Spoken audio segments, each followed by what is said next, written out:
ہزاروں سال نرگس اپنی بے نوری پہ روتی ہے، بڑی مشکل سے ہوتا ہے چمن میں دیدہ ور پیدا۔ آج علامہ اقبال کی یوم وفات کے حوالے سے بہت ساری جگہوں پر تذکرہ ہو رہا ہے، ذکر مل رہا ہے۔ یہ شعر بھی علامہ اقبال جیسی شخصیت کے لیے ہی انہوں نے کہا ہے کہ ہزاروں سال لگ جاتے ہیں چمن میں دیدہ ور کو پیدا ہونے کے لیے۔ علامہ اقبال کی شاعری جو ہمیں سمت دیتی ہے، جو ہمیں ولولہ، جوش اور امنگ پیدا کرتی ہے، وہ بہت ہی امپورٹنٹ ہے، خصوصاً نوجوانوں کے لیے۔ جس طرح سے علامہ اقبال نے گفتگو کی ہے، جس طرح سے انہیں مختلف طریقوں سے جگانے کی کوشش کی ہے، اس چیز کی ضرورت آج بھی ہمیں محسوس ہوتی ہے ان کی شاعری میں، ان کے ان الفاظوں میں کہ وہ جس چیز کی طرف نشاندہی کرتے ہیں۔ سوشل میڈیا سے ہمیں جہاں اور بہت ساری آسانیاں ہوئیں، وہاں آج ہمارے لیے یہ بھی بہت ایک پازیٹیو اس کا سائن ہے کہ اس قسم کی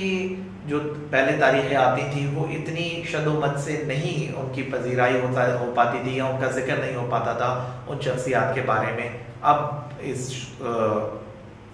سوشل میڈیا کی وجہ سے یہ ساری چیزیں بہت تیزی کے ساتھ پھیل جاتی ہیں۔ لیکن دیکھیں، بات صرف ان کے اشعار کو پھیلانے کی یا ان تحریروں کو، ان کوٹیشنز کو پھیلانے کی نہیں ہے۔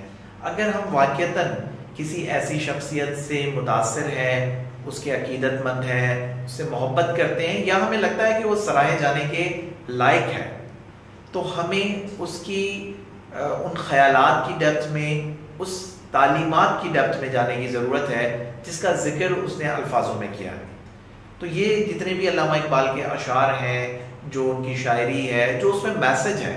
ہمیں اس میسج کی طرف جانا چاہیے، اسے سمجھنا چاہیے، اسے امپلیمنٹ کرنا چاہیے۔ ایسا نہیں ہے کہ آج وہ چیزیں آؤٹ ڈیٹڈ ہو گئی ہیں، آج ہمیں ان کی ضرورت نہیں ہے۔ وہ لوگ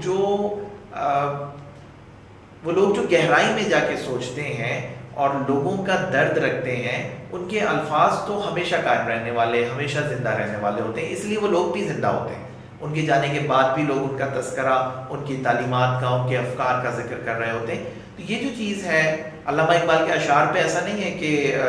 ان کی تشریح نہیں ہونی چاہیے۔ میں بھی جو ہے وہ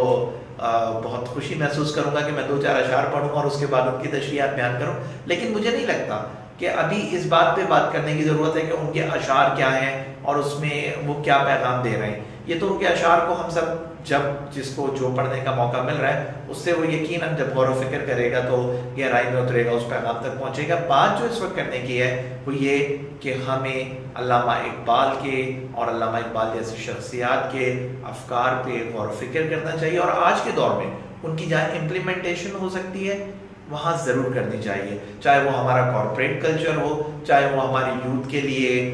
ڈائریکشن کو سیٹ کرنا ہو، چاہے وہ نیشن وائڈ جو ہے ہمیں کسی میسج کو پہنچانا ہو، اپنے اندر وطنیت کو پیدا کرنا ہو، یا یہ جو ابلیسیت ہے اس کے خلاف جنگ لڑنے کے لیے ہمیں خود کو تیار رکھنا ہو، شر سے محفوظ رکھنا ہو، یا خیر کی طرف قدم بڑھانے ہو، اپنے آپ سے کنیکٹ ہونا ہو۔ یہ سارے اقبال کی شاعری میں موجود پیغامات ہیں جو کہیں بلندی اور کہیں خودی اور کہیں شاہین کے فلسفے کے تحت بیان ہوئے۔ میرا خیال ہے کہ جو پیغام مجھے دینا تھا وہ پیغام ضرور میں اپنے الفاظ میں آپ تک پہنچا سکا ہوں گا۔ بہت شکریہ۔